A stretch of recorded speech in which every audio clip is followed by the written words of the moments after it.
नमस्कार, आवाज इंडिया में आप सभी का स्वागत है। मैं हूं सीमा। जाको राखे साइयां, मार सके ना कोई।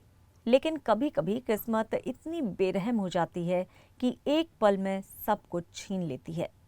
अहमदाबाद से लंदन जा रही एयर इंडिया की फ्लाइट AI 171 की उड़ान में 272 लोगों की जान चली गई। लेकिन आज हम बात कर रहे हैं उस एक मासूम सपने की, पायल खटीक की।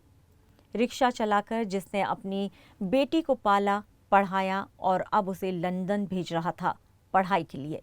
लेकिन पायल की पहली हवाई यात्रा ही उसकी आखिरी उड़ान बन गई। आइए देखते हैं ये खास रिपोर्ट। अहमदाबाद एयरपोर्ट से जब फ्लाइट AI 171 ने उड़ान भरने की तैयारी की, तब किसी को नहीं पता था कि ये उड़ान सपनों की और सैकड़ों की कब्रगाह बन जाएगी। गुजरात के हिम्मतनगर से आने वाली पायल खटीक पहली बार फ्लाइट में बैठ रही थी, लंदन जा रही थी भारत का नाम रोशन करने के लिए। उनके पिता सुरेश भाई खटीक रिक्शा चलाते हैं, दिन रात मेहनत करते हैं ताकि बेटी पढ़ लिख के आसमान छुए। बचपन से होशियार पायल ने हर एग्जाम में टॉप किया।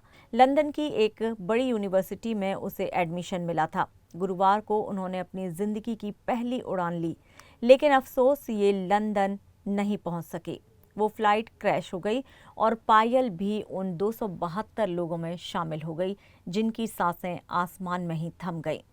पायल की मौत ने सिर्फ एक परिवार को नहीं, एक पूरे मोहल्ले को तोड़ दिया है।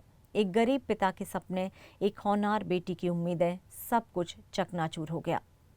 पायल की कहानी सिर्फ एक हादसे की कहानी नहीं है, ये उस जज्बे की कहानी है जो हजारों बेटियों में जिंदा है, जो मुश्किलों के बावजूद आगे बढ़ती है, अपने सपने देखती है और उन्हें पूरा करने निकल पड़ती है। लेकिन कभी कभी किस्मत की एक मार सब कुछ खत्म कर देती है। एक पिता के आंसुओं के साथ हम भी आज सिर्फ इतना ही कह सकते हैं, पायल तुम गई नहीं हो, तुम हर उस बेटी में जिंदा रहोगी जो उड़ान भरना चाहती है।